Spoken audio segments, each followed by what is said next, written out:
तो मतलब schedule caste के लिए रिजर्वेशन है और शेड्यूल कास्ट के लिए एक सीट जो 40 सीट हमारी गोवा विधानसभा में है, उसमें शेड्यूल कास्ट के लिए एक सीट है।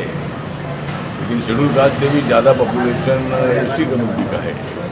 रो पॉपुलेशन 12% है। लेकिन आज मुझे गोवन वॉइस के पत्रकार ने मुझे पूछा था कि भाई एसटी के लिए रिजर्वेशन मतलब विधानसभा में मिलने वाला है क्या, नहीं है। लेकिन मुझे वो जानकारी नहीं थी कि यहाँ पर 12% एसटी का कम्युनिटी है। और मेरे बाजू में जो कार्यकर्ता बैठे थे उन्होंने मुझे बोला नहीं।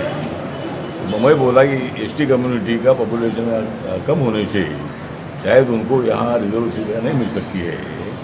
लेकिन माननीय मुख्यमंत्री प्रमोद सावंत जी ने अनाउंस किया है कि यहाँ 12% अगर एसटी कम्युनिटी है तो उनको विधानसभा में 4 सीटें मिलनी चाहिए। तो मुझे ये जानकारी नहीं थी, इसीलिए मैंने ये स्टेटमेंट किया था। लेकिन मैं उसके लिए दिलगिरी व्यक्त करता हूँ। और जब मुझे जानकारी मिली कि एसटी कम्युनिटी 12% गोवा में है, तो गोवा में अगर 12% एसटी कम्युनिटी है उनको विधानसभा में 4 सीटें तो ज़रूर मिलनी चाहिए। ये जो माननीय मुख्यमंत्री जी ने जो अनाउंस किया है उसको मैं पूरा सपोर्ट करता हूँ।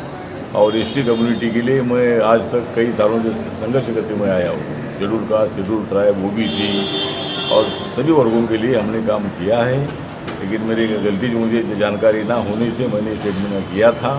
लेकिन एसटी कम्युनिटी को जो उनका 12% जो उनका पॉपुलेशन है उसके मुताबिक उनको 4% विधानसभा में जगह मिलनी चाहिए। इसका मैं पूरा सपोर्ट करता हूँ।